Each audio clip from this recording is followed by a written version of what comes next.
Let the dragon consume you! Enemy sighted.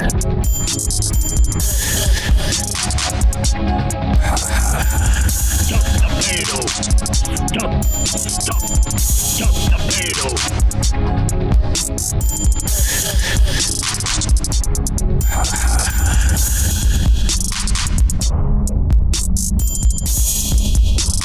In 5, 4, 3, 2, 1. The Birdwatcher's back at it one more time. Here's your host, Brian and Clay. They're about to bring you some sweet Overwatch action. And we're back. Or maybe I should say, I'm back. So it's going to be an interesting episode. As you can tell, you probably thought, hey, Ryan never introduces the episode at the beginning. Clay is not going to be here for this week's episode. He's had some life stuff pop up, and he said the show must go on, so you have me and only me. So it might be a little bit lonely, but I have you guys listening. I'm here by myself, but we're going to get you what you need, right? We're going to get into this episode of the Birdwatchers, which is episode 42, stage 1, week 5. So this is the final stage of matches, or the final week of matches before the stage 1 playoffs begin. And this whole stage has kind of been a back and forth and a surprise in general, and that continues into this last week because a lot of teams are playing for a chance to either be in the standings or to not get kicked out of their current place in the top 8 going into the playoffs. So that being said, we're going to leave the standings for this episode actually until the end because I don't want to spoil too much. But we do have some news. The first big piece of news, the Batiste patch is out. It's now live. It's out there. People are having fun with it. I haven't got to touch it yet, unfortunately. I've been very busy. But that being said, get out there, download it, try it out. There's so much in there. I'm not going to go over it again on this episode. In one of our previous episodes, we went over that whole patch while it was in PTR. If you want those details, or hop on the competitive Overwatch Reddit and check out what people were saying there. A couple quick videos to give you the overview there. Following that, we have we had our back-to-back watch parties, which were a success as always. So shout outs to everyone who came out to those. We had the first one at New Realm, which was a new venue for us, which was a success. I think we had about 65, 70 people come out, and the same for the Battle and Brew one the following day. And, those are matches we're going to go over here as well. But we do have our first diamond level event. So I don't know if you guys remember, but previously we mentioned our tiered events, right? You have gold being small, diamond being your medium, and then grandmaster was like the first Atlanta Reign event that was huge, 600 plus. But this is a diamond level, so this is shooting for the middle, where it's a lot more extravagant, better prizes, better giveaways, stuff like that. A little more people, but not as packed as the grandmaster. So this one will be at Battle and Brew, and this is to celebrate. So a little bit of spoilers here. The Atlanta Reign making the quarterfinals, so the first round of the Stage 1 playoffs, as they play the Philadelphia Fusion on March 22nd, so that's Friday, and that's going to start at 8:30 at Battle and Brew. So if you're local to Atlanta, come through there. As far as ages, I've explained that before. It's very complicated. Go to Battle and Brew's site. They have the details there as well to help you out. But definitely come out. We're going to cheer them on. And, although I kind of spoiled it, we're definitely going to get into how Atlanta Reign got into the Stage 1 playoffs, because it's not probably the way you thought they would. So we'll get there. But first, we're going to start off with Fuel versus Boston. So this was an interesting one. This was essentially called the Battle for the Bottom, because going into this one, Fuel had that 8th spot in the top 8 to go into the playoffs. And essentially this was Boston playing to take their spot and to kick them out. And because both teams were only playing one match, because it's a shorter week, there was no chance for redemption after this. So this is a pretty big game for both teams. So let's get into it. So we start with Ilios, control map here, and Fuel is in complete control on Lighthouse. There's there's not much contest here. They come out the gates, rush it down, take that round. We move into Wells, where Fuel does start off the same way with the same momentum, but Boston turns it around to kind of steal the round here. It's almost like a reverse sweep type situation. That takes us to Ruins, where Fuel, this is actually a closer round than the first two, where it goes back and forth until the ultimate conclusion, because AKM on Fuel is just performing out of his mind on Zarya, and he's been performing very well, I think above everybody's expectations for this season on that Zarya. So this allows him to snag it and put it at 1-0 in Fuel's favor.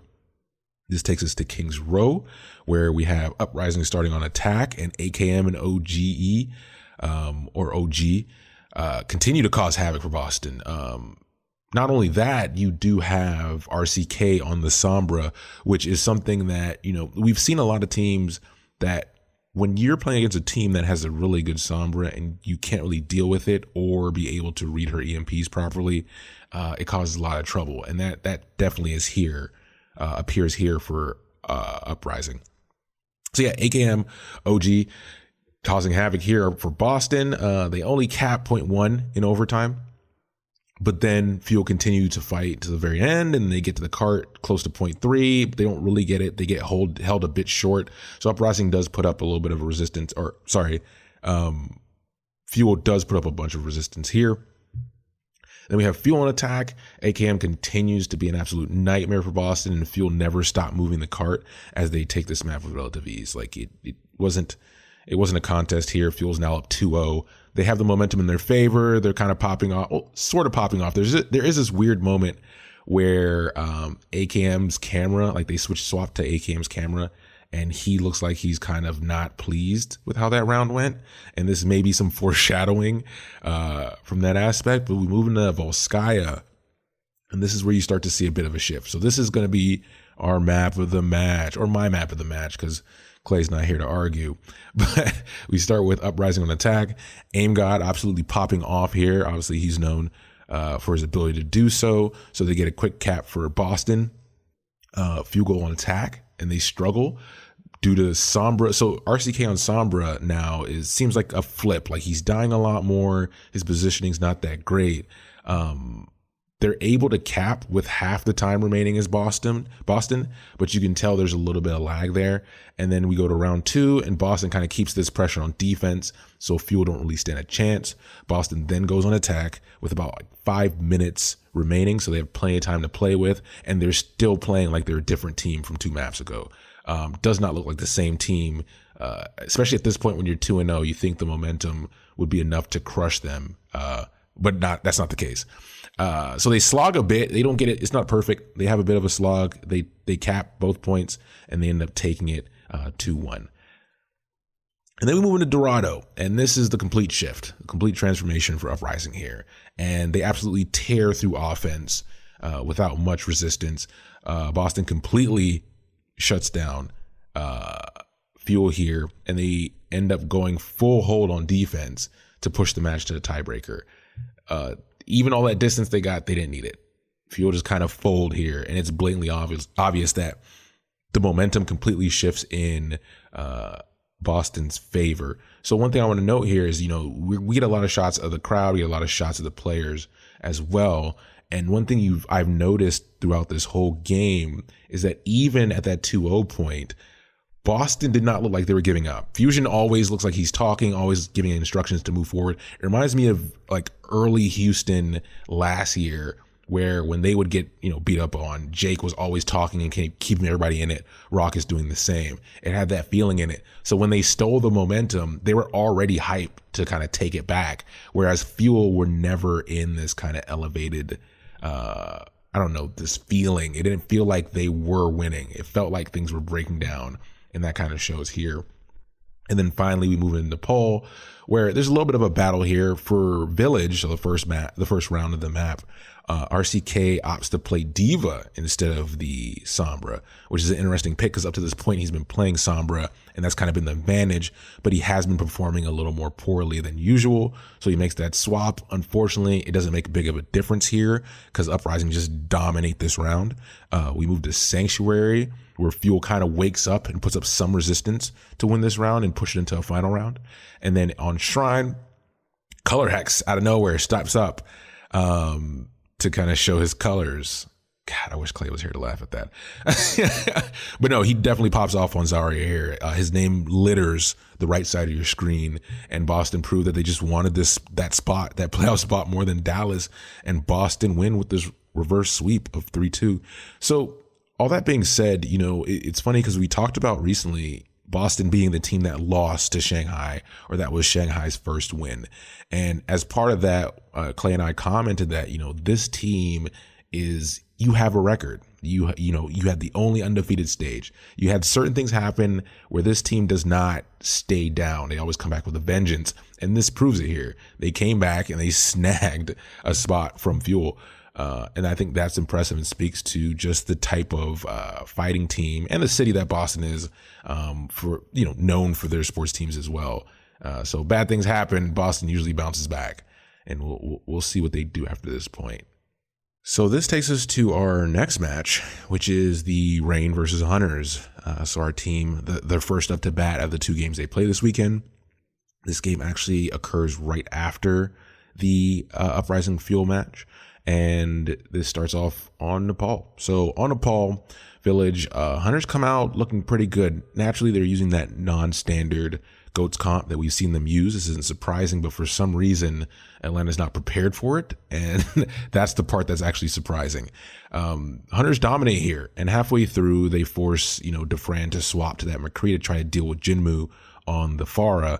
But at that point, it's too late because Jinmu and Among are just completely punishing us. It's one of those cases where the disruption, I'm gonna start calling it the disrupt comp or disruptive comp, because that's exactly what it does. Even though it's natural that the Hunters know what they're doing, it's very hard for teams, especially playing GOATs, to try to get back to each other once they're spread out, and it gets lost in communication.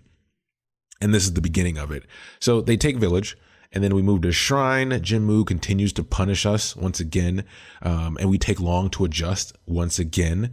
And on top of that, you have Elsa causing a ton of disruption on Sombra. And again, Among is there as well, causing issues. And the Hunters take this round kind of in a strong fashion, which is something that I didn't want to see, especially on control maps, because it kind of sets the tone for the match. At the end, the commentators actually mentioned that out of the full map, Jinmu had 12 final blows, and that was more than the whole Reign team put together.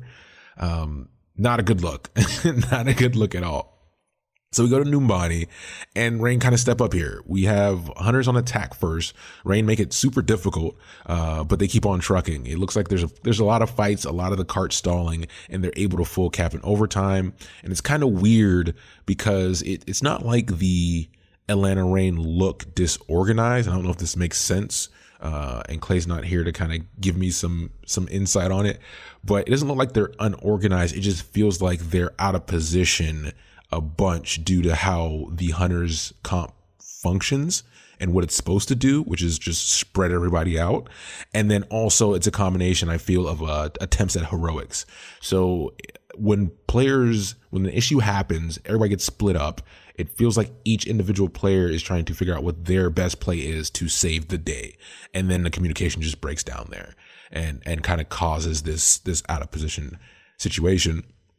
And part of this attack, we also find out, Dogman and the world learns at the same time that a nano can be hacked if it is caught mid-cast by an EMP. Go find the clip and you'll see what I'm talking about. It's very confusing, and it was a very important EMP at that point.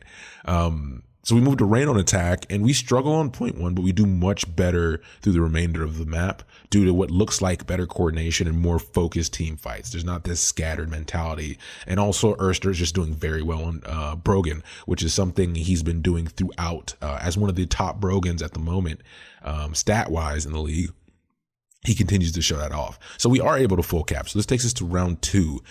Both teams have about a minute to attempt here, and Hunters attack with that standard disruption comp, but we actually emphasize Jinmu and get him out of the sky and then prevent them from capping. So that was a good adjustment there on our part. Atlanta goes on attack and looks much cleaner, and more focused, and we're able to get the picks we need, and subsequently we cap and take it and tie it up 1-1.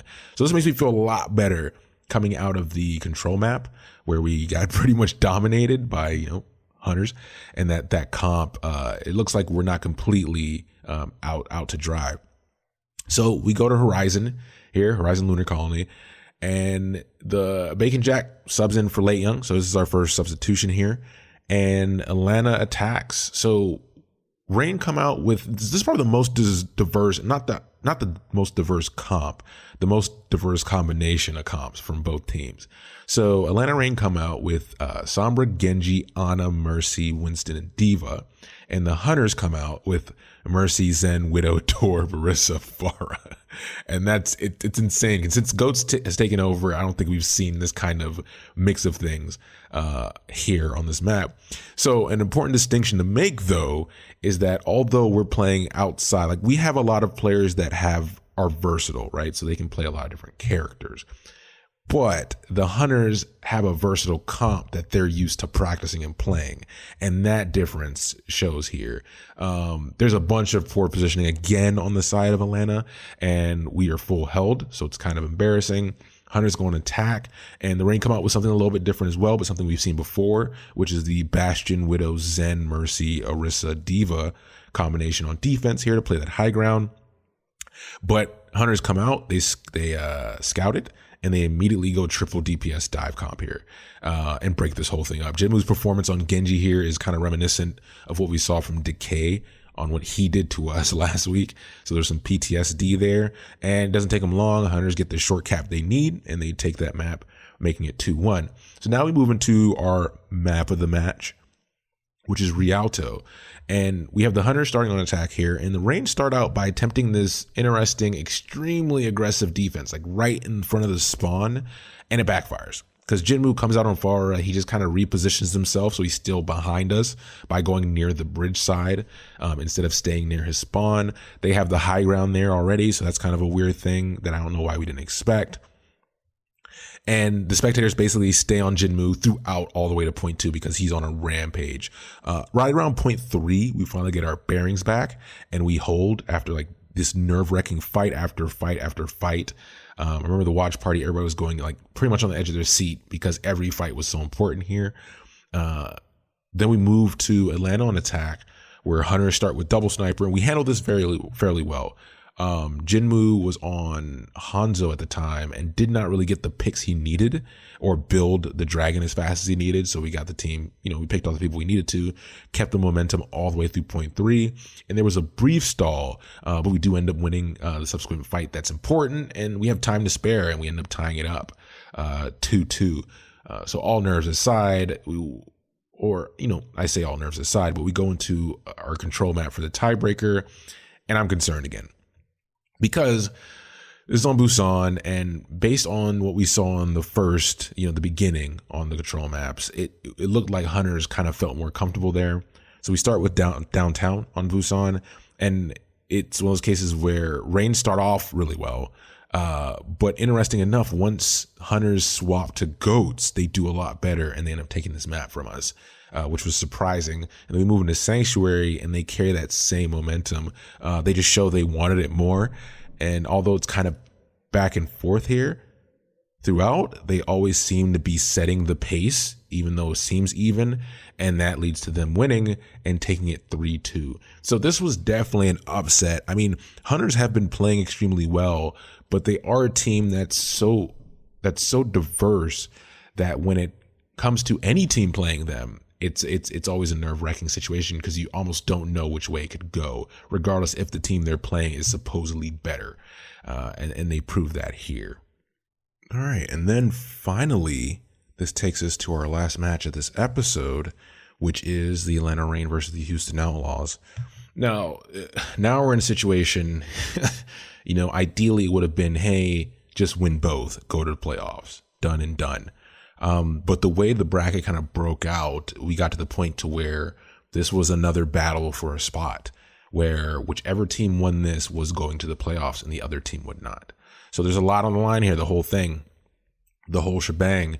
So let's see what happens. So, we have Ilios here to start off as the control map. We start off on Lighthouse, and Houston starts very strong. We have Dante and Sombra, and if you guys remember our episodes from last season, and this one as well, Dante is one of the best Sombras, or noted as one of the best Sombras in the league and in Overwatch. Outside of him, Mistakes, when he was in the league, was also talked about as one of the better Sombras. But he comes out here and he's already causing a lot of issues, setting the pace. There is a point later on where we're able to drag it to 99-99. But after a final attempt in this big EMP, which we feared, Houston's able to take that first round. We then go to Well, and Rain look a little better here. Outlaws start off strong again, but we're able to put up a little more initial resistance and keep this round even, going back and forth until the very end, and it plays in our favor and we take the round. And then on Ruins, Rain start off with the advantage here, and that essentially helps because after the back and forth, we're able to stay control at the end and capitalize on some poor Outlaw positioning and take the round and go up 1-0. So this is great. Usually we struggle on control maps, which we did, but we were able to pull this one out and kind of keep the momentum a bit. This took us to Kings Row, and Atlanta starts with attack, and Outlaws make this an absolute nightmare. So Dante especially is continuing to be extremely disruptive on Sombra. I would say the only Sombra that looks as good as him right now is probably RCK with his debut into the league this season. But I could be wrong there. There's no one here to argue with me. But, this caused us to struggle through the resistance, and we get close to 0.3, but we aren't able to cap. And then Outlaws go on attack. And Outlaws don't have as much trouble as we do with taking 0.1 and through the streets. But I'm sorry, it's not 0.3, it's actually 0.2 that we get stopped at. But Outlaws look a lot better. On streets, they look a lot better. Taking 0.1, they looked a lot better. But we tend to do this thing for Atlanta Reign where, like, when it's on the line, we're able to put up like this 3-minute defense in one spot. And that's kind of what we do here until we get to this final fight where once again, Outlaws get a good read and then Dante EMPs. So we do count on that, and he doesn't get everybody for the first time in a good bit, but then Muma lands this huge 6-man shatter, everybody's in the cone of death. We get laid down, and then they clean up and they're able to make it 1-1. So they kind of take this Kings Row and sap a lot of the momentum, especially from the crowd, for Atlanta Reign there. And there's a lot of Outlaw fans in the crowd. That's one thing, is that their fan base is just as, we're newer, but theirs is just as excited as we are watching our team play. So we move to Lunar Colony, and we have a sub now. So Kodak actually started off this match, and we have Dogman coming in for him. So we start with Outlaws and attack, and we get to see this Widow Bastion high ground comp that we see from Atlanta a good bit. And the Outlaws opt to go for the Tracer Sombra Wrecking Ball comp. So it's like a dive type situation, but unfortunately they look super scattered. I don't know if it's something that I don't remember them using this much.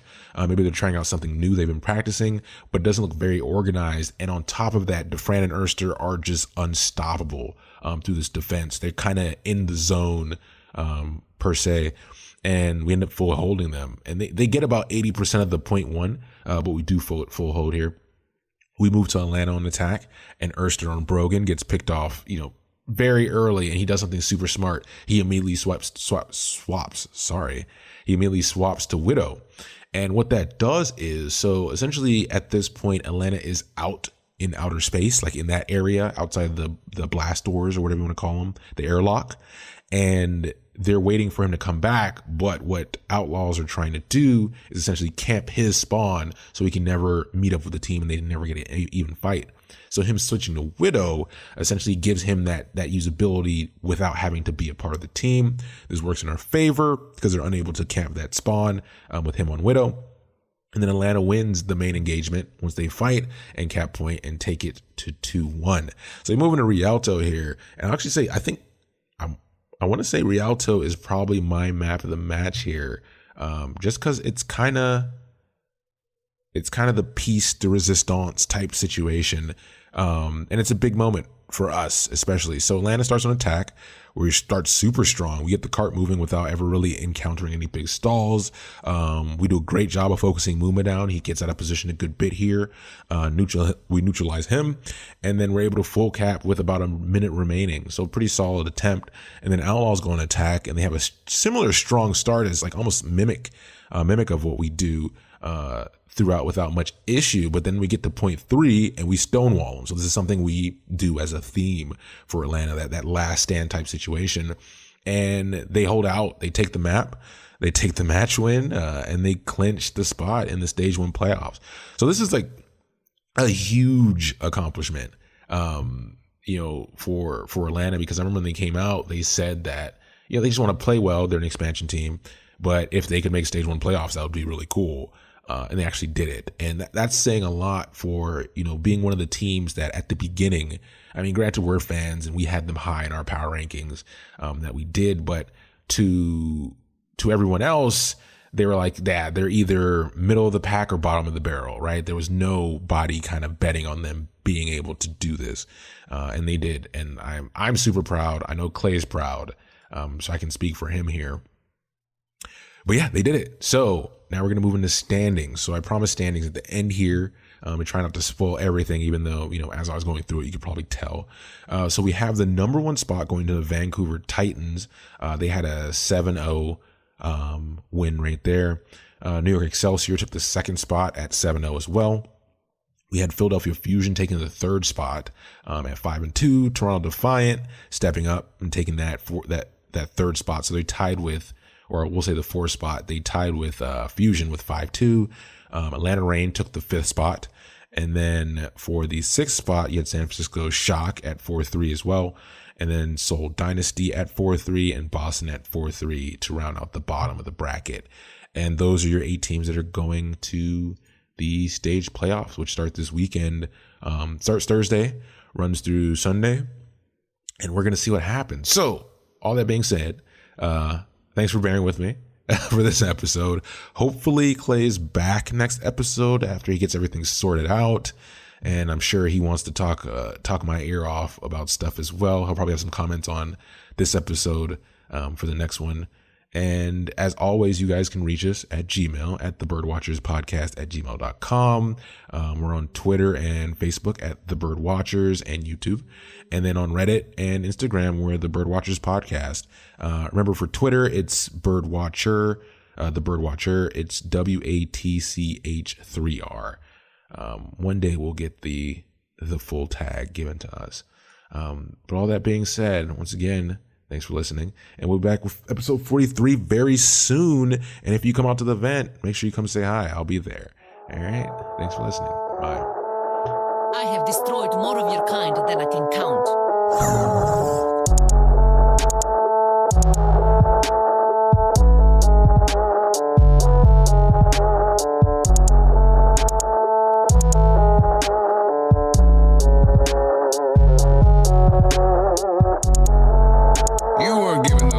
Toss them around like trash. I don't take lessons from you.